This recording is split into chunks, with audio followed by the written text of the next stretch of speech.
Welcome to the 8th episode of VSML 2016 Recaps from Reality TV Warriors. My name is Michael Armstrong, and joining me as always is the Canadian who has never been accused of thinking too much, Logan Saunders. Good afternoon. And some international idiot named David Bindley. Good morning. Good morning. Another reference we're not giving Saunders any context of in this episode. I have a question for you guys. I just read the interview with the NetMol host. Have you guys been practicing a catchphrase? Not intentionally. No, I don't even do catchphrases at the end of these episodes. He gone. She gone. That's not his catchphrase.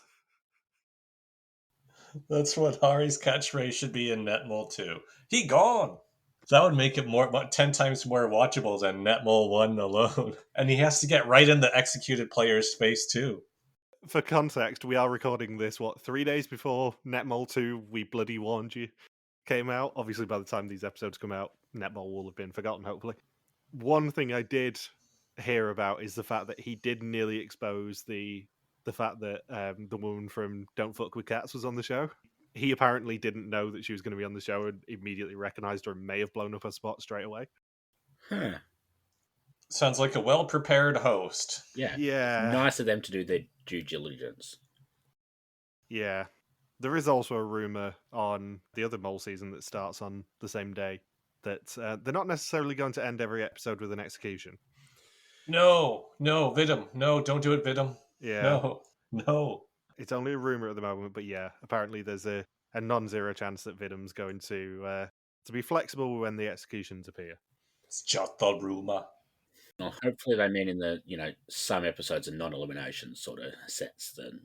Yeah, bearing in mind that assuming there's no reunion, again, we're recording this before any of those episodes have come out, bearing in mind if there's no reunion, they have a perfect one person per episode boot order set up.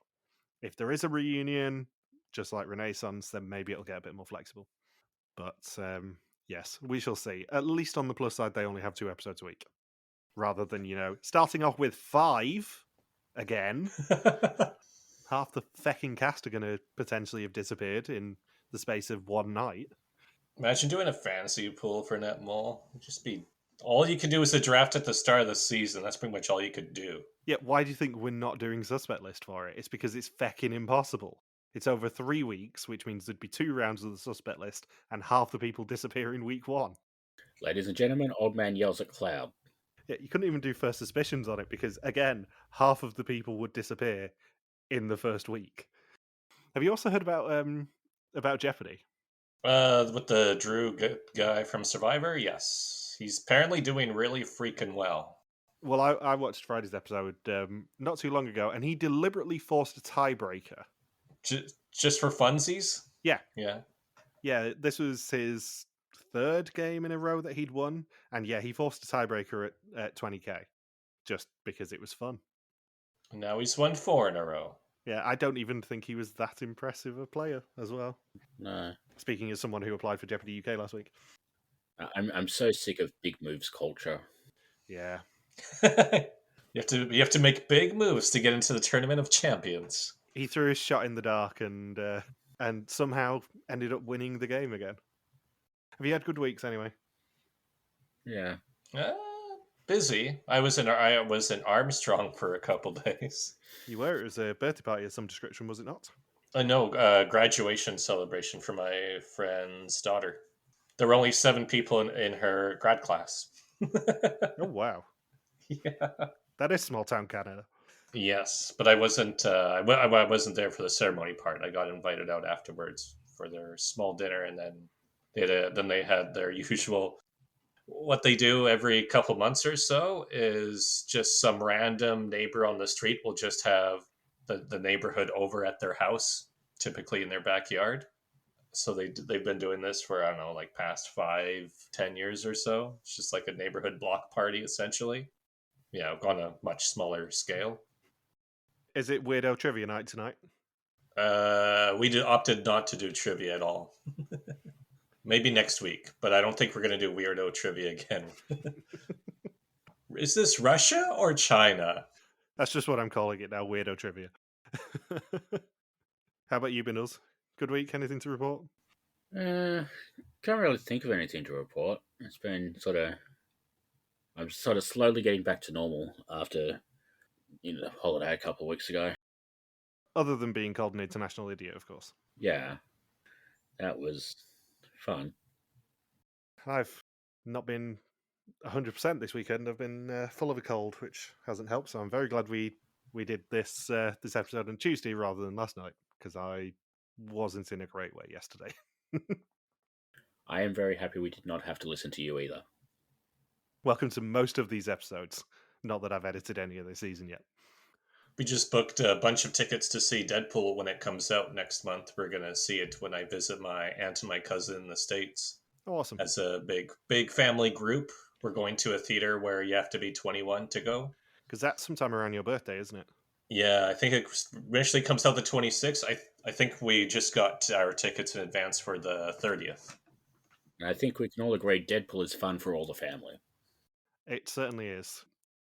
Yeah, I'm potentially seeing it with one of my friends. We did the midnight showing for Deadpool 2, but we will not be doing that because I'm 31 years of age. But yeah, we're meant to be seeing it sometime around the first weekend. I don't know exactly what the plan is yet, because he's bought tickets at a cinema that is like 4 times the price of the one that I normally go to, so I might just go see it on my own. 4 times the price? How is that even to quote Brooke from Amazing Race 25, how is that even possible? I'm pretty sure we've discussed UK cinemas on the podcast before, but yeah, this one he's gone to is a partial one with like sofas and shit, which is £17 a ticket. My local cinema here at Harmstone Heights is £4 a ticket. What? Wow. That's even cheaper than Canadian theater prices, and you guys are notoriously expensive. Yep, because there are certain cinema brands that you go to where they are £17, and there are certain ones that are still incredibly pleasant to deal with that are £4 if you go before 1 p.m. and £6, I think it is, if you go after 1 p.m. Wow. Most of the major cinema chains in the UK have started a bit of a price war, so I don't think you tend to pay more than about £7 or £8 outside of a big city. And in Canada, it's either Cineplex or your local independent theater. And I daren't ask how much it is in Australia, because everything's expensive in Australia. Yeah, I'm just trying to randomly pick a film and see what the ticket prices are. In Canada, our typical ticket price is $14. Yeah, it's not terrible. Still cheaper than the one time I went to an American cinema. We went to see Monsters University in 2013 in Hollywood, and it was extortionate, especially given the film was only about 80 minutes long. It's $1 per minute. Yeah. 23 for an adult normally, or 50 if you want the fancy sofas. Jesus wept. That's expensive. Yeah. Although I think they do bring the popcorn to you. Should hope they do. Mm-hmm. Yeah. And they put butter in it for you, too. They butter up your popcorn. Yeah, they even spill it all over the floor so you don't have to. I bet Saunders will be all over the popcorn buckets for Deadpool and Wolverine as well. As long as it's not all over the bucket for June. Yes, we have definitely discussed that. I don't think we've discussed the Deadpool and Wolverine ones, but we've definitely discussed the June ones. So, previously, the final 5 faced creepy bellboys in an abandoned hotel, but only Tim brought his suitcase home. A simple card game saw Annemieke clean up, but it was Klaas who was in control of the Black Exemption, which he played at the test. In a level playing field, it all came down to time, and it was Rob who was sent home. And I should also note, just for Saunders' benefit, that Rob is not the same person as Tim. Yeah, they're 2 different people. One looks like Kramer, the other one is funny. Next season's podcast game, who's Tim, Saunders? So they are still in Santiago. Art says that Rob left with a mixture of disbelief and pride. His friend Annemieke was disappointed, but she's no longer disappointed as she has an exemption to play to get to the final 3. 3 candidates remain and 1 mole, all fanatical people, and all willing to play hard in the final 3 assignments before the finalists are revealed. Art was really savage in this episode. He really was. He did not hold back at how underperforming they are. I mean, even here he frames Rob's execution as, well, Annemieke was sad for a little bit, but then she remembered she had an exemption, so she doesn't care so much anymore. Yeah. She's a guaranteed spot as a finalist. She has a 50-50 shot at winning this game. Rob is now dead to her. She will not go to his funeral. They still don't play hard enough to potentially win a 5.5 kilo brass mug, though. No. I don't know whether I've mentioned Hard Quiz to you much, Saunders. You would quite enjoy it. But essentially, it's an Australian comedy quiz show where you have a specialist topic. Bindles needs to go on with the mole, as we previously discussed. Oh, you told me about it last week. The mug, where the mug is the grand prize. Yeah. Did I tell you what they do for the kids version, though? They've just launched a kids version on a rebranding of ABC Family. I don't know. Pokemon coloring book? Oh, no, even better. They still give them a big brass mug, but they make it twice the size. It's an 8.3 kilo big brass mug for the kids. And these are kids that are 10 to 14, I think it is. So there are some hilarious visuals of very small 10-year-olds trying to lift aloft an 8.3 kilo big brass mug. And the host even admitted in this weekend's episode that he suggested it just because it would be a hilarious joke. It's such a dick move. It's like retrieving the Excalibur. Yeah, it's so mean. So the episode title is More or Less Exceptional, and it is day 16. Annemieke apparently insinuated that Taeke was the one tied with Rock because he didn't see his screen. She doesn't know. Well, yeah. And it is entirely possible that it was her, though, given that her and Rob had a boncha. Not a fuck bunch of Saunders. Yeah, don't get excited, Saunders. Yeah, I don't know where that comment came from Annemieke, because there's a non-zero chance that she was completely and utterly wrong here. I know Taeke ends up going home at the end of the episode, but if Taeke was on the right lines, it could have genuinely been her who should have gone home. Especially when she was in alliance with the person who went home. Yeah. Odds are that it was probably going to be her. So they meet Art at another one of the Dominican Republic's beautiful abandoned buildings, and he has a safe on a table in front of him. He says the pot could have been 5 times higher than it is right now, over 35,500 euros. In fact, I think it was 35,560 at this point. So it's one of the rare examples of a stat on this show being 100% accurate. He says it's pretty much the last episode where they can fill the measly pot, and there is 2,000 euros in the safe. If they open it within 30 minutes, they get to keep it.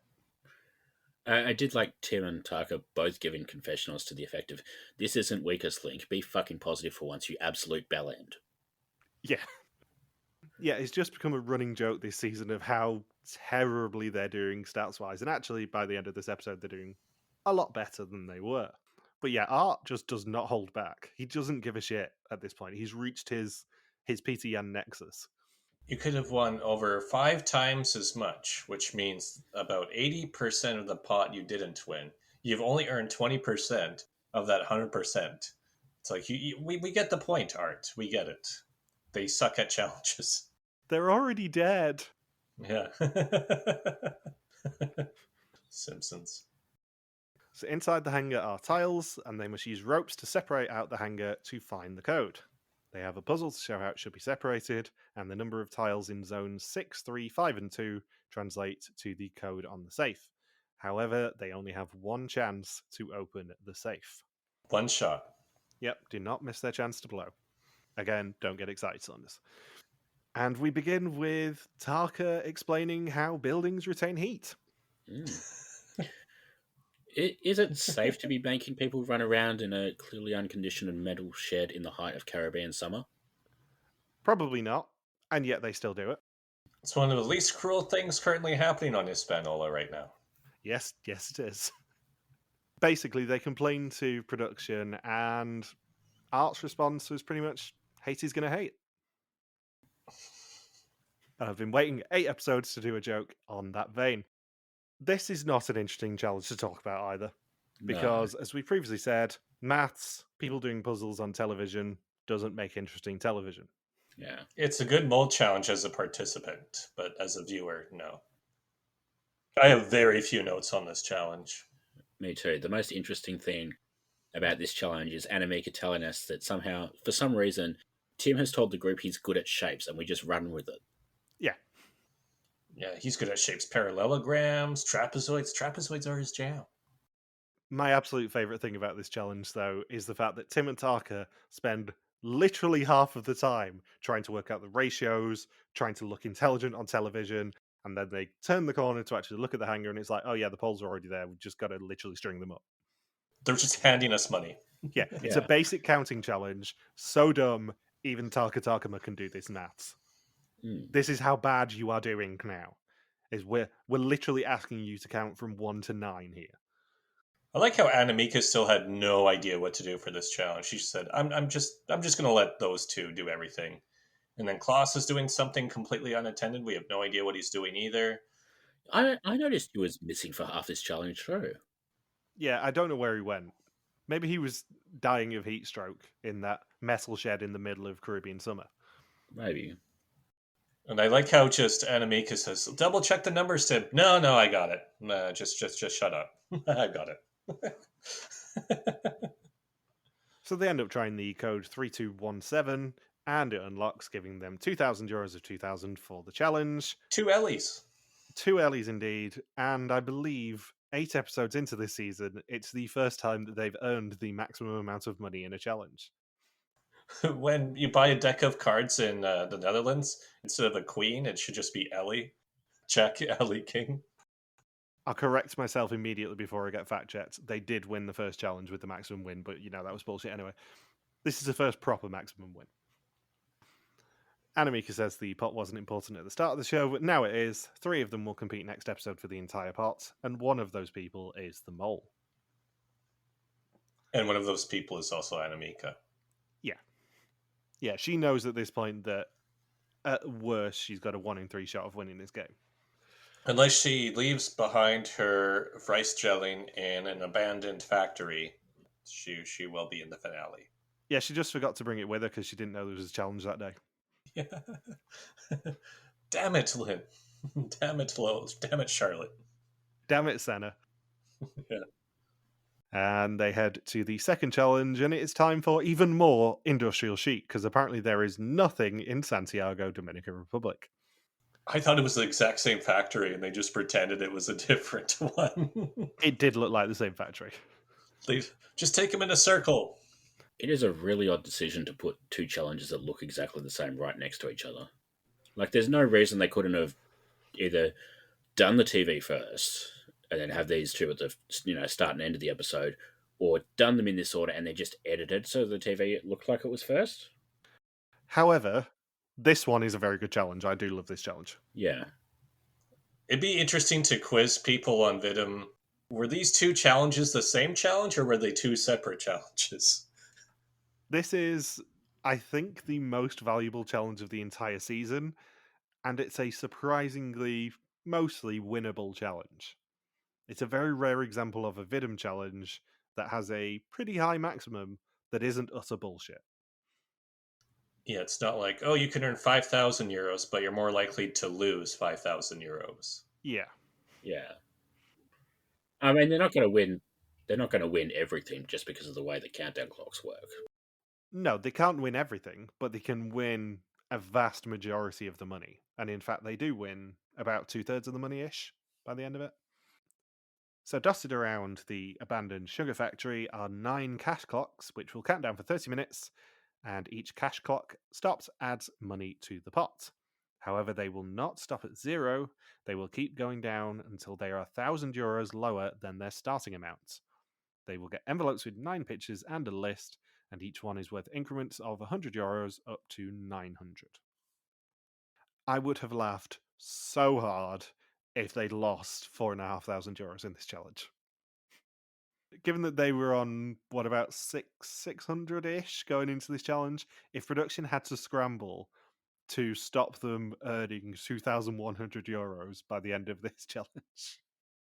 Every word in the TV challenge is worth 2,000 euros. Yeah. It would have been the most bullshit production riggage maybe ever, but it also would have been hilarious television. It's not like they can really rig either of the challenges next week. No. This is what I mean. They would have been absolutely scrambling. So they split up over the factory. Annemieke and Klaas take the bottom floor, and Tim and Taeke take the top floor. Annemieke stops the 100 clock at 18, while Taeke stops the 500 at 407. Tim sees the €200 in the distance, but it's up high, and then he does a light bit of trespass. How many conversations do you think production had with Tim during and after this challenge? Several. I think they probably went into this challenge just going, don't do anything unsafe. And then they realised that with Tim Hoffman here, they maybe needed to be a little bit more specific about that. Because a sugar conveyor belt is not the safest thing in the world to even have someone think about climbing. Yeah, I wish the conveyor belt started moving so that Tim was on the sugar conveyor belt, and they just keep following and following and following it, and then it switches to black and white, and you see Lucille Ball just grab Tim off the conveyor belt in a panic. That would have been awesome. It's like the edit that guy did of Toy Story 3. Have you seen Toy Story 3? Yes. Yes, a long time ago when it came out in theaters. Yeah, you know the scene where the toys are going towards the incinerator and they end up, spoilers for a 2009 film, getting saved by the little green clawmen. Someone decided to troll his mother, and it's a brilliant YouTube video, by editing the film and cutting it there and fading to black and putting the credits over it.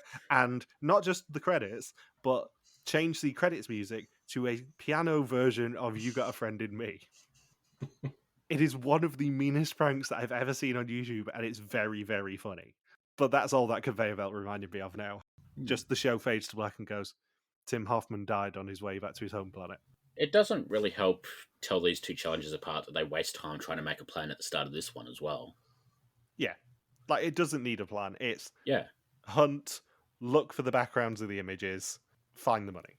Yeah, like they strategize the best way to do it is to start with the €100 countdown, because the fine will be larger if you miss it. But like that doesn't actually matter because they're all counting down at the same speed. So if you stop that one after, say, 6 minutes and then stop the 900 one 3 minutes later, the end result is going to be exactly the same as if you stop the 900 one after 6 minutes and then the 100 one 3 minutes later. You're going to end up with the exact same total. Math isn't their strong suit. But that's the same thing I was thinking the same thing of.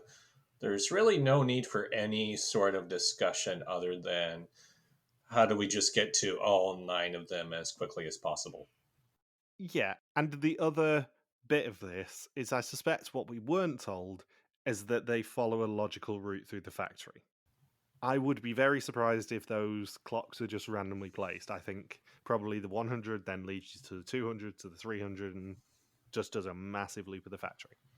Production was clearly dispensing as much money as possible. Oh god, yeah, they absolutely went to DEFCON 1 situation here. I don't think ordinarily they would give them up to €4,500 in this challenge. I think it probably would have been increments of €50. Taeke found one. Oh, Taeke found another one. Oh, Taeke found another one. Oh, Taeke found another one. Challenge over. It was only 2 minutes. Yeah, as much as I would love to have tried to make you think Taeke was the mole in this episode, like the dude brings in about $2,000 in this challenge. I can't spin it, sadly.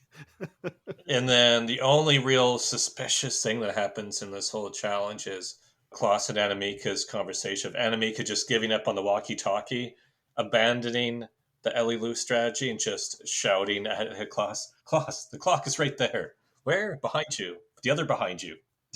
And Tim not being able to get to that clock in the first place.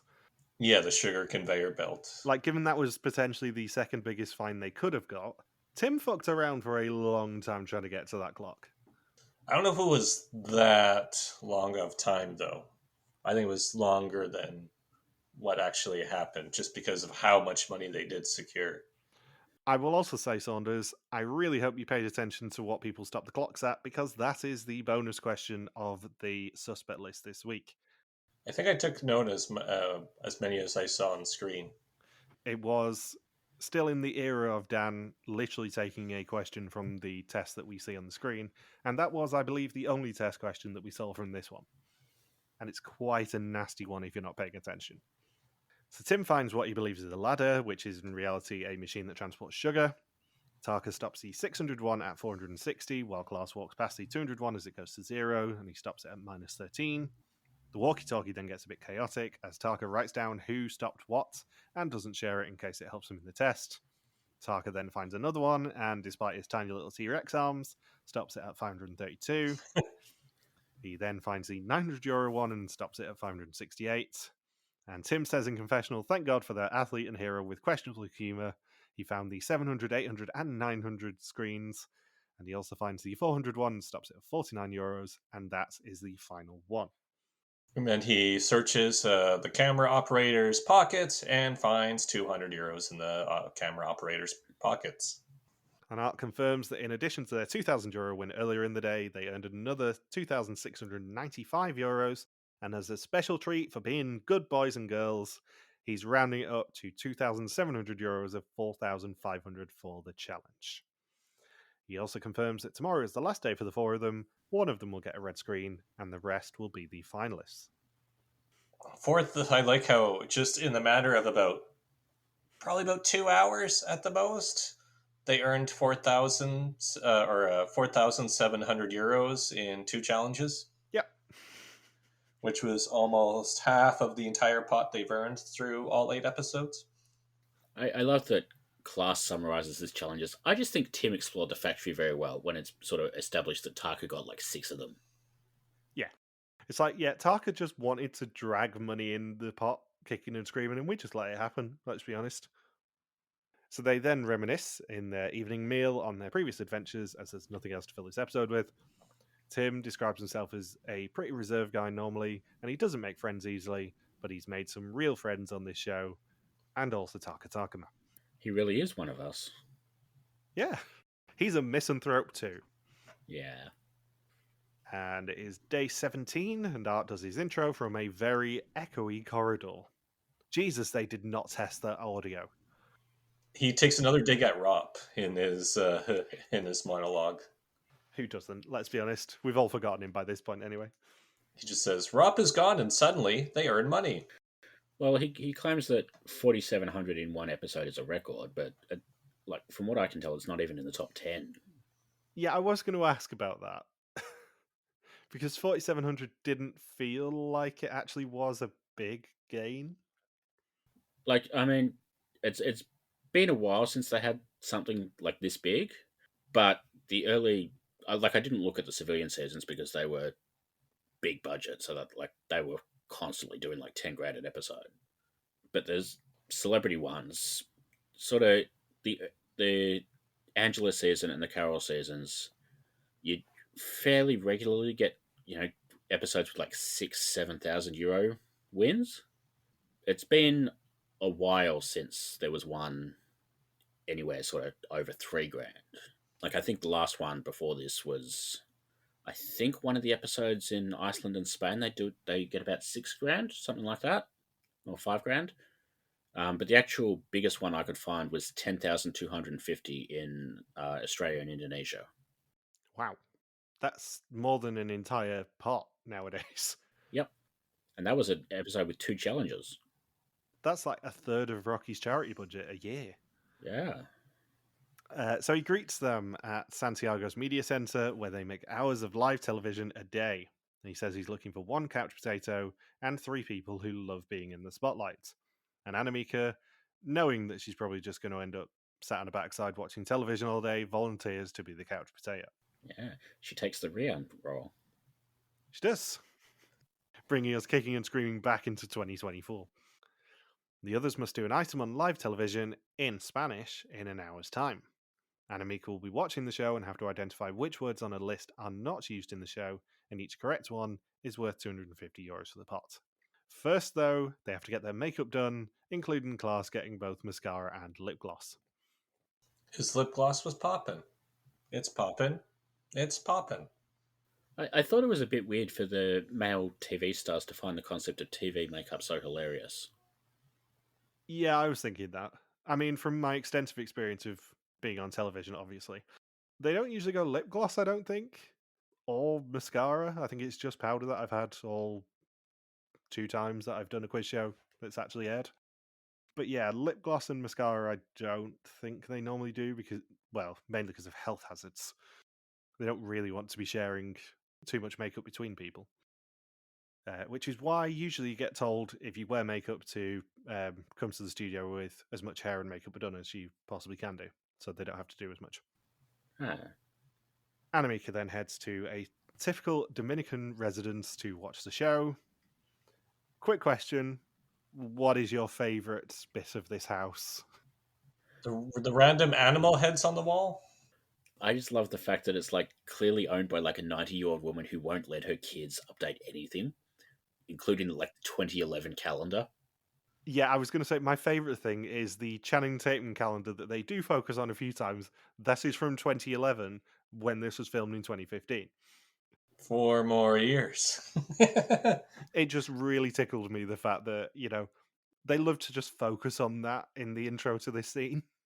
Then they find, then in a kitchen drawer they find a ticket to the 1906 World Fair. And the program begins, and Annemieke immediately comments on how uncomfortable they look. And this is only the English portion. They're confident in English. I wish somebody other than Annemieke was in that house. I feel like if Tim was in the house, the interactions would have been much funnier. Yeah, obviously we'll get to this next episode.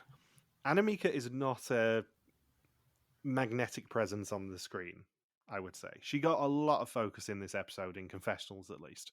But she isn't she certainly isn't the most interesting person in the season. She's certainly not the most interesting person in this Final Four. No. And like Taeke does point out that it was an idiotic move for her as the only one who could speak Spanish to be the couch potato. And I'm like, well, you could have volunteered.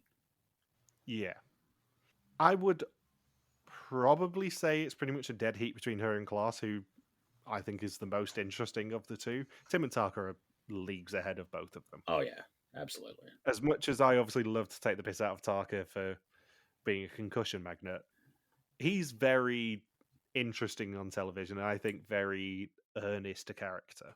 Very pure and innocent. Yeah, like, I think you could...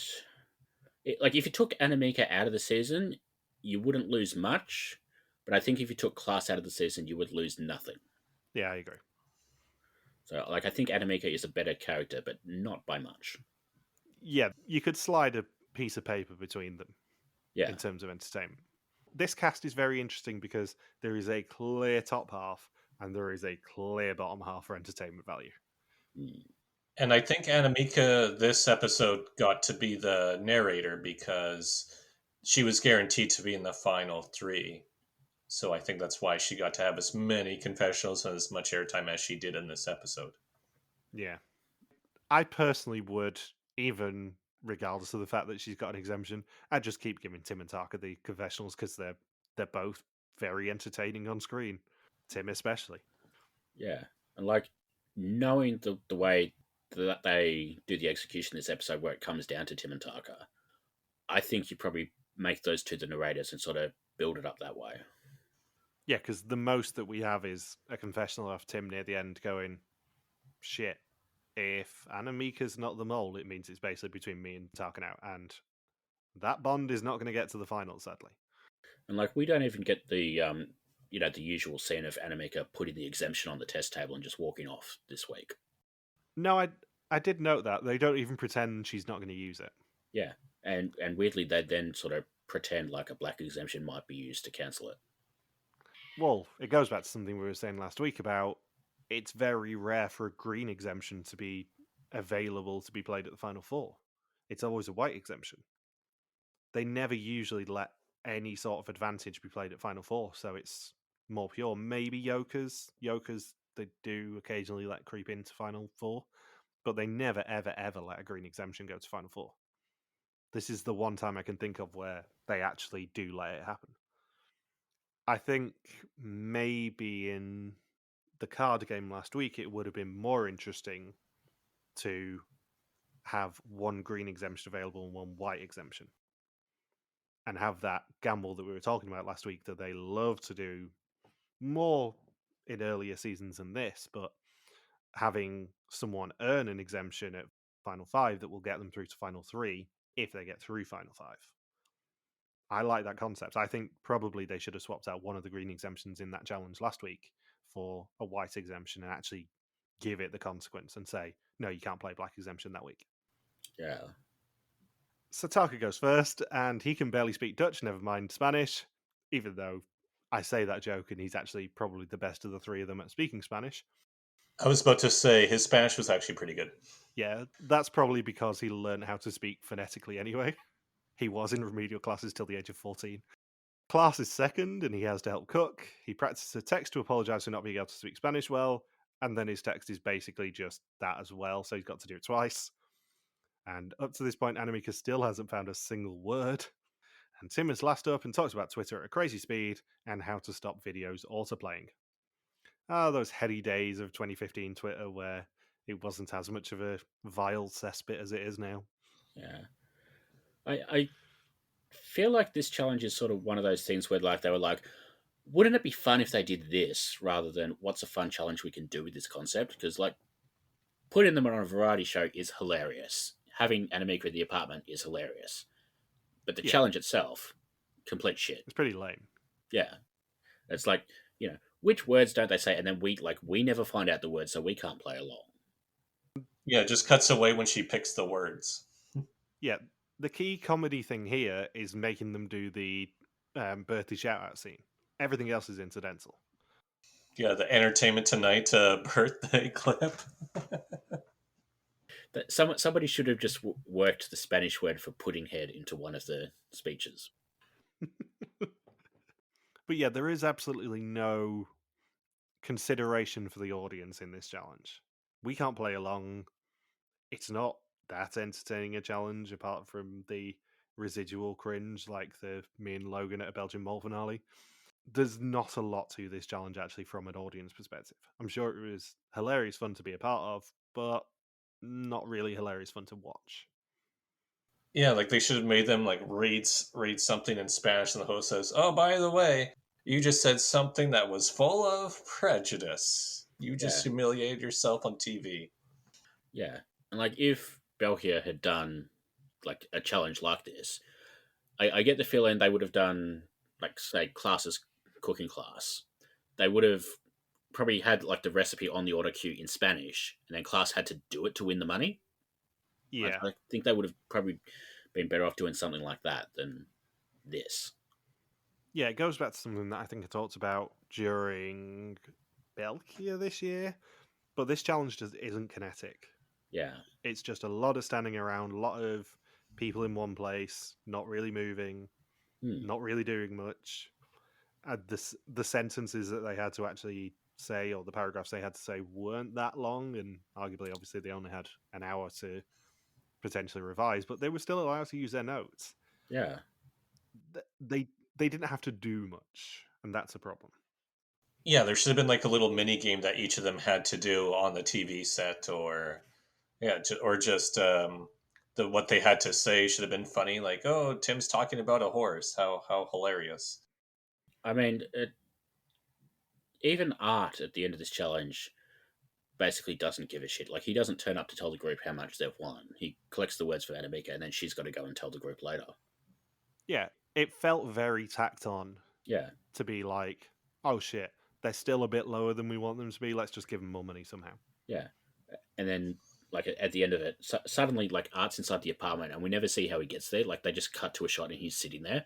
And I'm like, was he hiding in the shower this whole time? I wonder, knowing that next episode only has 2 challenges, I wonder whether they shifted this one up to the Final Four one because they thought it'd be better, and that there was another challenge to do with this variety show that they changed at the last second. Possibly. Like, I think Klaas and Tim both had segments that felt like actual segments, where Take's one, the first one, there wasn't really that much there. No, it felt very Take'd on. Yeah. Like, I could see, if it was a final 3, you would have done the Twitter thing and the cooking thing. And then at the end of the episode, I was thinking back, and I'm like, what did Taeke actually do when he was on the set? Very, very little. It's just like, oh yeah, we can talk about sport with Taeke. Yeah. Yeah, they could have had him do some ridiculous or silly field hockey trick on set. Yeah. Because it seems like all the humor was, oh, here are Dutch people speaking Spanish. How entertaining. Yeah, I mean, I realise how much of an irony there is in us talking about this challenge and going, yeah, they didn't feel like there was much to it, and the joke is just people speaking a language that they're not naturally used to speaking, and then obviously me and Saunders go to 4 different Belgian finales. But it doesn't feel, from an audience perspective, as fun as it should do. I feel like the watching it aspect of it was probably tacked on, and it was probably meant to be a final 3 thing. Yeah. So yeah, as Bindles said, Art then chats to Annemieke about what she heard, and she hands over the list with just 5 words remaining. Her guesses were almost all perfect, giving them a total of €1,000 of 12.50 for the challenge, 5,700 of 77.50 for the episode, and €12,370 of 43,310 for the season so far. I think she got all 5 words wrong, and that's why they cut away. And Art just off screen said, "Just here, just take €1,000, please. Just take an Ellie off me. Just take here's an Ellie." You haven't got enough notes for us to do the surprise, quote unquote, surprise reveal of the mole's portrait on the back of the notes. So just shut up and take my money. Yeah, sure. Tomatoes was one of the words. Yeah. God, it's hilarious that they do that clue this season when they never make any money. Yeah, I know. This is what's brilliant, because if you did it in Oregon, where they double the money, that would have been perfect. Albeit the Oregon money is, spoilers, one of my favourite mole monies they've ever done, because it's basically just the US notes with a thumbprint instead of the founding fathers on it. But yeah, this is an outlier season in terms of how much money they make, which makes it even funnier. So Annemieke says she set herself the goal of making it to episode 8, and now she's there with an exemption and wants to win. Tim says if Annemieke is the mole, it's between the 3 of them, but if it's Klaas, then the bond has to be broken between him and Taeke. It is now time for the test. 20 questions about the identity and actions of the mole. Whoever knows least goes home, except for the mole who can never go home. Whoever makes it through this test is a finalist. Annemieke has an exemption, Tim has 3 jokers, and Taeke has 1. And I will also say the test scene last week was very misleading as to how many jokers people played. Because what we see here is that Tim only played half of his jokers and Taeke only played half of his jokers, which is a brilliant move when you pretty much suspect that Klaas is going to play the black exemption last week. But we saw none of it last week. I was very surprised when Tim just whips out 3 of his 6 jokers that he still had last week. I'm like, but we saw him play them all. Maybe he put 6 down and then took 3 away, and we just didn't see the taking 3 away last week. Yeah, 1, 2, 3. But it was misleading. Klaas's main suspect is still Tim. He does things that Klaas just doesn't understand, like picking an impossible route and not stopping any clocks. Tim is full force on Klaas, but has been for a while. A tunnel is unwise, but he wants to solve the mystery, and he plays his last 3 jokers. Taeke plays his 1 remaining joker. You have to focus on 1 or 2 people. He's voting for Klaas and Tim, who he still hasn't been able to cross off his list. Yeah. He split at Final 4. Idiot. I agree that he's an idiot, and this is the one time in this season I don't call Taeke an idiot. But from his perspective, he knows there's 3 of them who could go.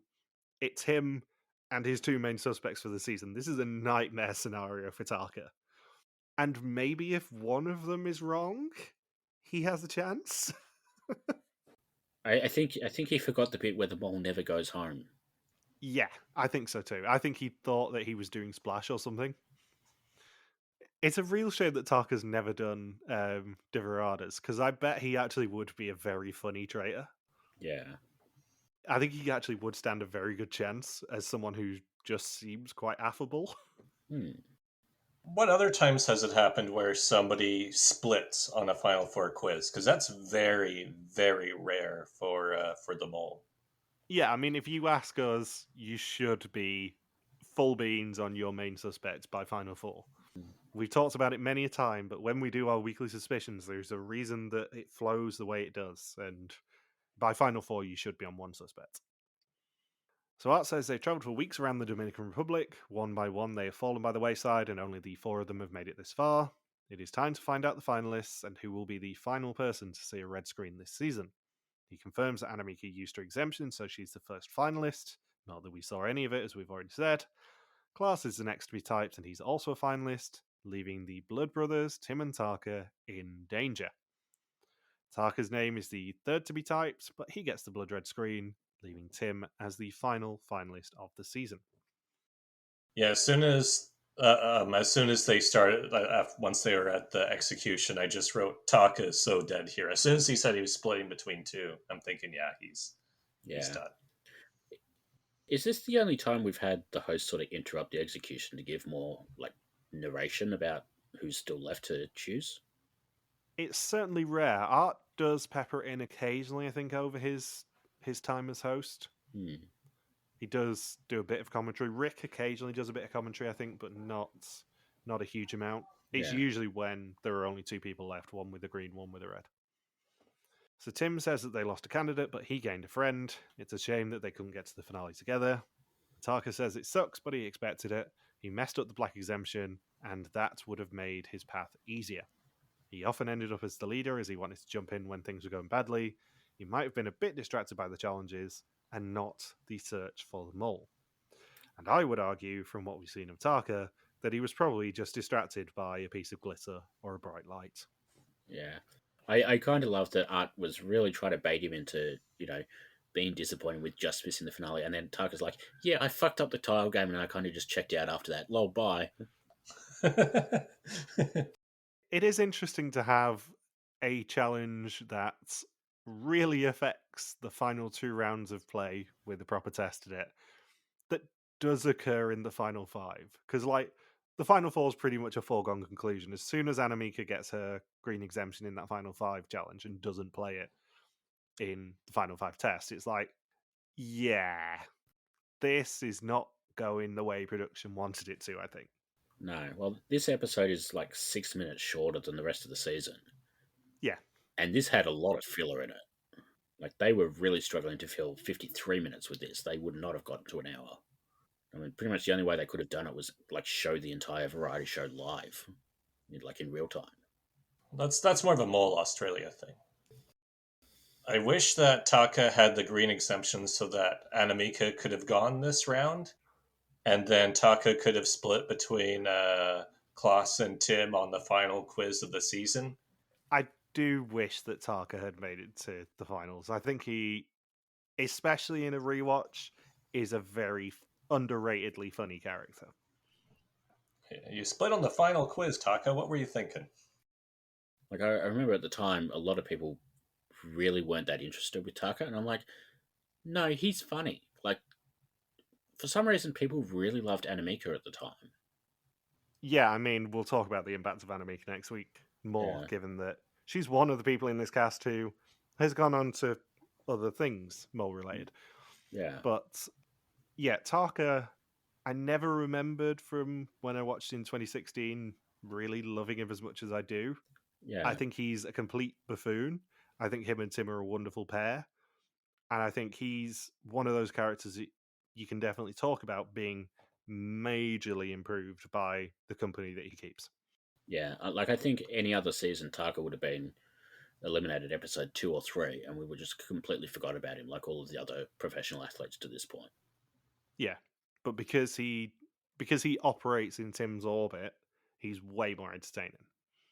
One other hint as to why I assume Taeke went home is because I vaguely remember during the China season that they made a big deal of saying Nathan was the first professional athlete to make the finale.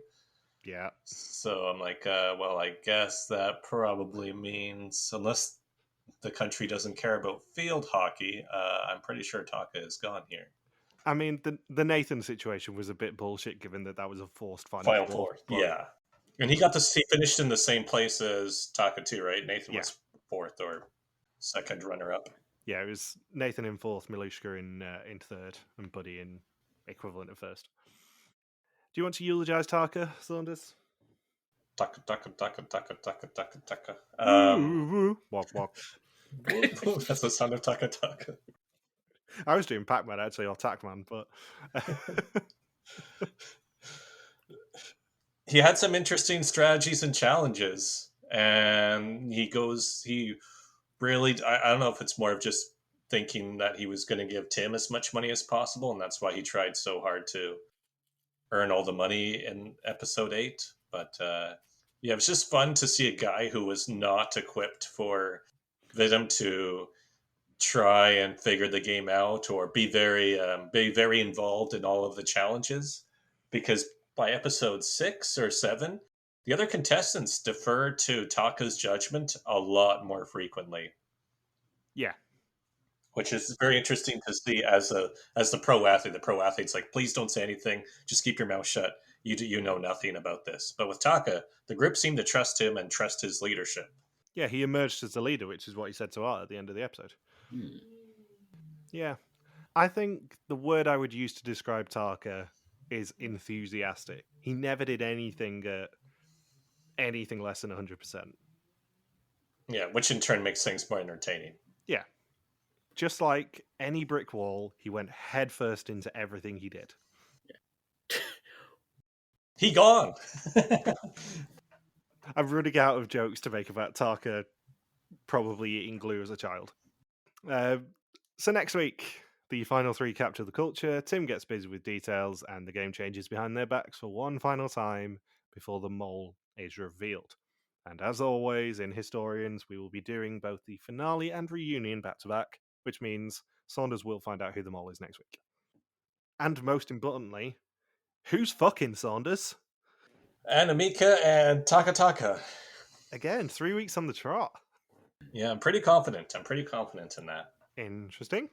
Yeah. We will also say, midway through next episode, there will be a final iteration of Who's Fucking Saunders, where Saunders has to justify his suspicion when he already knows the answer to the question. Yeah. Oh, I get to find out? Yeah, it's revealed in the reunion. Oh, really? Okay. So when you watch the finale, you have to tell us your suspicion order, and also you have to tell us in our group chat who you think's fucking, so that you can then defend it when we actually do the recording for the final 2 episodes. It comes out at the reunion, who's fucking Saunders. So, final 3 questions. Who's the mole? Klaas. The bonus question, which is what value the mole stopped a cash clock at? Minus 13. And who's winning? Tim. Interesting times 3. Interesting. That was 4. Interesting question mark? Anything else you want to say about this episode, though? No. No. Dominican television. I wish I was on it. Yeah. It can be arranged.